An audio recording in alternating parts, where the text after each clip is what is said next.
Today was our 47th. 48 classes ago, most of these kids could not make a sound on their instrument. It was a completely foreign object to them in a completely foreign language. So this is always a really exciting time.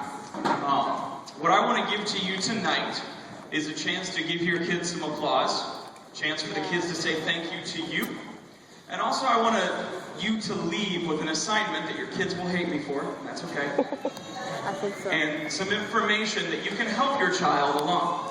So those are kind of the goals for tonight. It's kind of a quasi-class/concert. What we're going to do is start off with the first thing we do every day. We have 45-minute classes. We see the kids basically every other day. Sometimes we see them on Fridays as a full group. That's more often than not. And we usually spend about 20 to 25 minutes on scales and fundamentals and basics.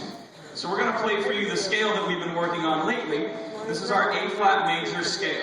We're going to go up in half notes and straight back down. And if I see anything I need to fix, I may call it out. So you can kind of have a little open rehearsal.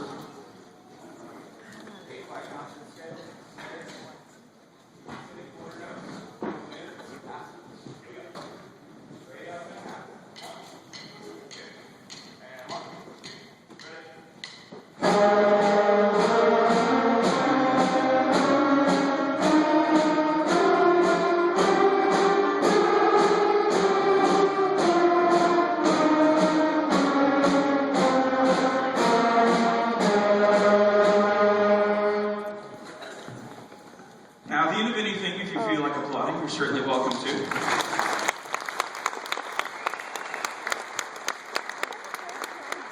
In their books, the back of their books is a page called page 42. It's one of my favorite pages. It's what we start with every day. It has 4 scales that are major scales and a chromatic scale. It has some thirds and some arpeggios. One thing you can do, we're going to do that again, and we're going to play the rhythm as written this time. Play the rhythm as written. Watch your child's eyes. If you have a camera and you can zoom in, great. This is a great learning opportunity. I always watch your child's eyes. And in any given class, I have 60 to 90 eyes I have to watch. So I can't couch all of them. And as far as fingers go, I have upwards of 10,000 fingers plus that I have to make sure are going in the same directions. There are things that I miss because that's a lot. But watch your child's eyes and see if they're looking at their music, looking at their neighbor's fingers, looking up at the birds in the ceiling. Watch those eyes.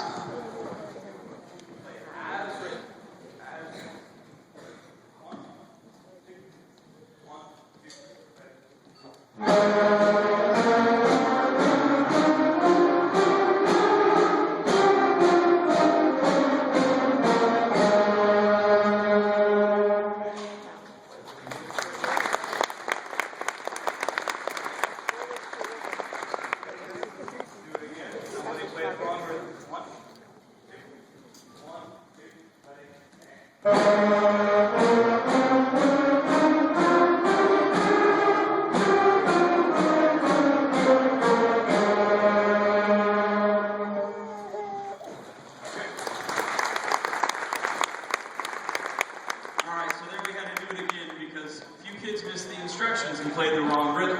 That's what we do in rehearsal days. Again is one of my favorite words. Do it again. Good. Again. Good. Again. Drives them crazy. So, that is how we start every single day. Now we're going to pop into our book and demonstrate a few things. And my cadet teacher from the high school, Miss Marissa Shirk, has been here all semester, so she's going to step up and take the reins. You'll notice that our reins are not the standard baton yet. We haven't earned the baton. The kids got to earn the baton. We're still in sticks mode. Once we get to a point where we've got our fundamentals down pat, I pull out my baton. Her name is Sherry. She's made out of cherry wood. It's fantastic. So, we are going to demonstrate to you a song that you heard a long time ago called Hot Cross Buns. One thing we work on is going back to our very basics and starting to extend their fundamentals up into the things that the high school talks about. One thing that we see in these books are these little apostrophes called breath marks. In this piece that they're going to play, which is Hot Cross Buns, there are 3 breath marks. One of them is during a rest. That should be where there's silence. That is the only place your child is supposed to breathe. So, we're actually ignoring stuff written in our music for a higher level of thinking.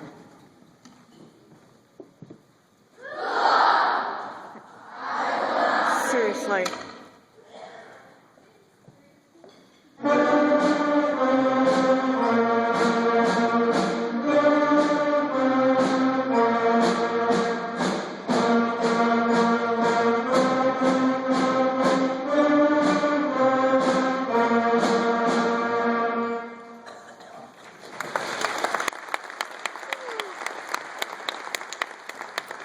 3 months ago, that was filled with lots of breaths in places that are just very unmusical. So we're trying to get ourselves to a more mature musical level. That was pretty good. Now, we are going to do some section features on the Christmas song, Good King Wenceslas.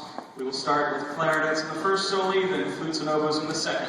We're going to play this several different times and feature every section.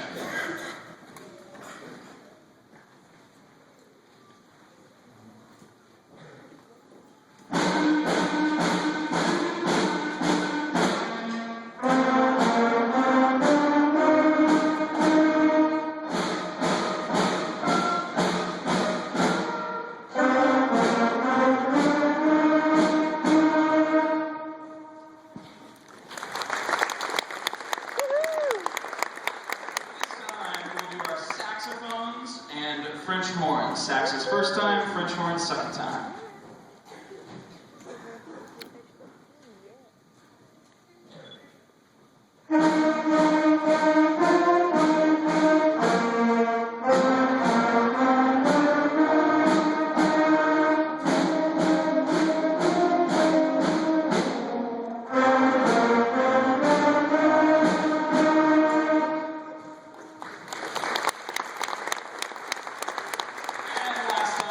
We have the trumpets going the first time, and then our low brass and our bassoonist the second time. Woohoo!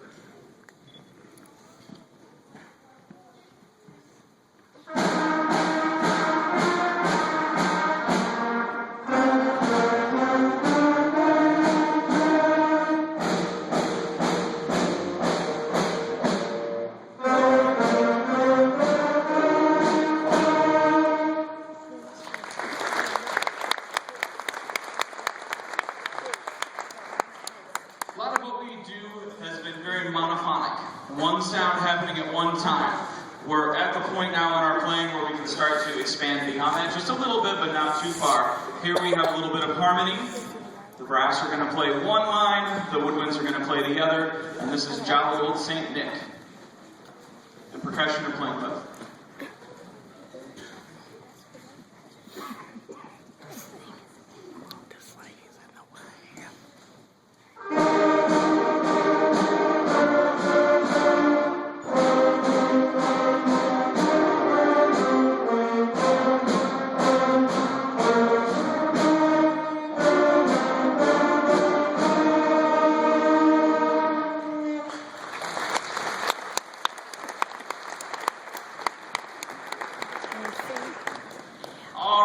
Now this next one we're going to do out of our book, this is number 49. I'm going to demonstrate to you one of our reading tactics that we use. Music is all about literacy. We hear in the media right now that everything is math, science, reading math, math, science. And quite frankly, so is this. This is all math. They have to deduce what rhythm is going on as it goes on the spot, as they read it from left to right. It is literacy. It is another language. This is the only class during any schooling, that every single part of their brain, every lobe, is active. And that's one of the things that's so powerful about music. Politicians don't care. They don't get that. Research studies, some of them study this and they show that they can show anything. I could show that the fern is a more advanced species than humans because it has more chromosomes.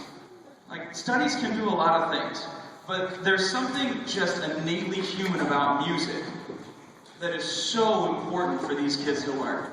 And it is the entire child that gets taught here at Avon, and that's kind of one of the cool things that we got. It's one of the things I'm really passionate about. So, in this particular reading exercise, Your child is forced to read.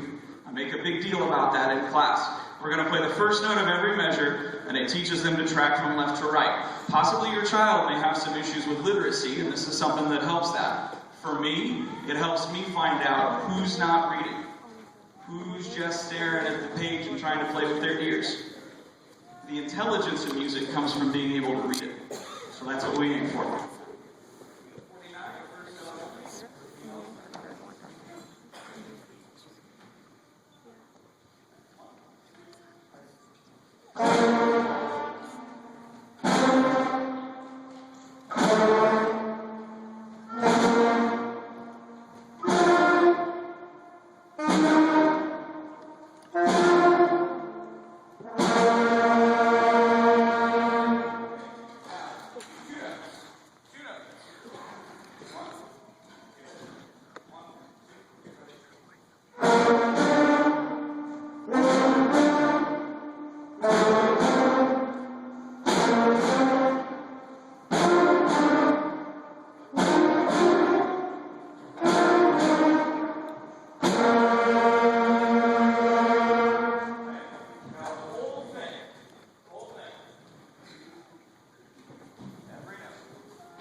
So when you're at home and your child is trying to push through some music they may not be able to play yet, and they keep on making the same mistake over and over again, that's a great technique to pop your head in the room and say, dude, one note, and then shut the door and run, because they'll be annoyed.